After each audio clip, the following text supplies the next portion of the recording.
CS Sharon, you have been in a number of boards, and I'm just judging from how long you've been in boards.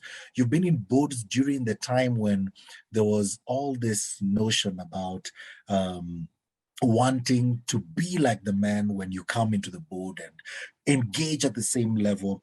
What would you say is the correlation between emotional intelligence and leadership effectiveness, especially when you're having those coaching conversations with some of these leaders, and also as a board member, as a woman, but also as a coach and emotional intelligence practitioner?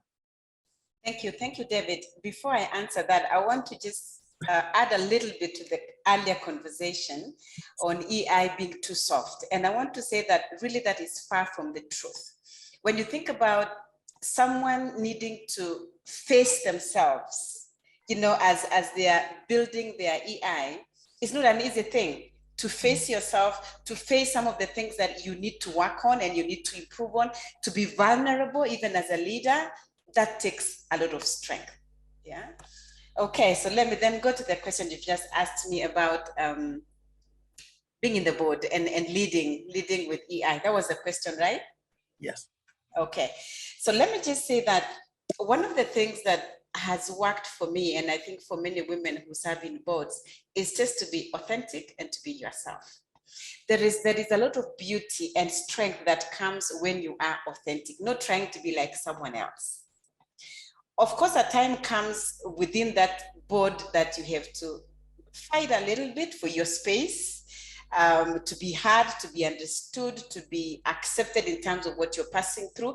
But it is the way you do it and the way you project yourself, not showing that I am a weaker gender, because we are not weaker, but just showing that I have good ideas and I can give value to what is being discussed on the table. And in terms of leadership, I want to use some words that Jack Welch used. There is a video I like listening to a lot, and he talks about who a good leader is. And he gives 4 chiefs, which for me really speaks a lot to emotional intelligence, and even, you know, having learned a lot through coaching. One of them is to be the chief meaning officer, which means that as a leader, you're then helping people to understand why what is being done, and to understand why they need to go to the direction that you're leading them to go. Now, that requires a lot of patience, David. And without EI, you can just run ahead of everybody else. Yeah. Whereas you need to be the one who is helping them to understand the why and what is actually in it for them. He also talks about being the chief happiness officer. That is not a role you can do with 0 EI. Because being a chief happiness officer means that you are willing to let other people shine. You're willing to let other people have space within even your leadership, that you're willing to applaud people. You are happy when they are doing well. You celebrate them. David, that doesn't come if you have a heart of stone. You need to lead with a heart, and that is what EI would do for you. And the last one he talks about is you need to be a chief fun officer. EI helps you to be comfortable within yourself and with others and to enjoy the moment. Thank you. Thank you so much. Thank you so much for that, CS Sharon. Vicky, you seem like that has really tickled you. I don't know whether you have something you wanted to add into that, because I'm like chief happiness, chief meaning. You're muted, Vicky. Muted.